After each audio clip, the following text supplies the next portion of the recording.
నమస్తే welcome to yo-yo TV. తెలంగాణలో చర్చనీయాంశంగా మారిన గనుల వేలంలో బీఆర్ఎస్ భాగోతం ఆలస్యంగా బయటకు వచ్చింది.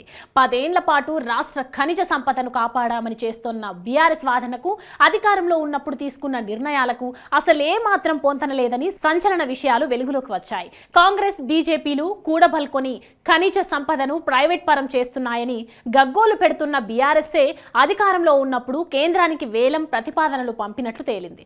కేంద్రం నోటిపై చేసిన 11 గనుల్లో కనీసం 6కైనా జూన్ 30వ తేదీలోపు వేలం ప్రక్రియను పూర్తి చేయాలని ఈ నెల 16న కేంద్రం ఉత్తర్వులు జారీ చేసింది.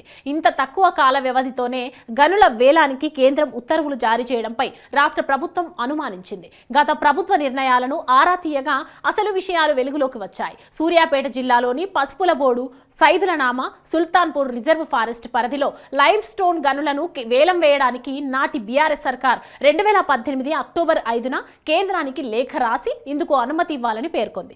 పర్యావరణ సంబంధిత అంశాలతో ముడిపడినది కావడంతో కేంద్రం పర్మిషన్ కోరింది. కేంద్రం నుంచి ఎలాంటి స్పందన లేకపోవడంతో తిరిగి 2019లో కేంద్రానికి రిమైండర్ పంపింది బీఆర్ఎస్ సర్కార్.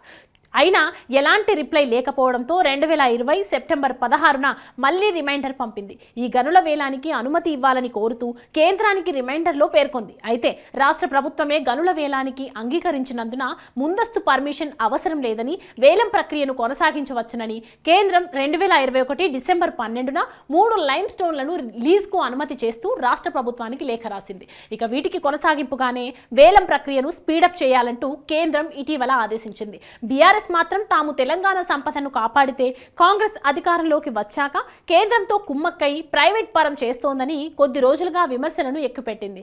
ఈ నేపథ్యంలోనే గత ప్రభుత్వ నిర్ణయాలపై కాంగ్రెస్ సర్కార్ ఆరా తీయగా అసలు విషయాలు బయటకు రావడంతో ఇప్పుడు బీఆర్ఎస్ నేతలు నీళ్లు నములుతున్నారు.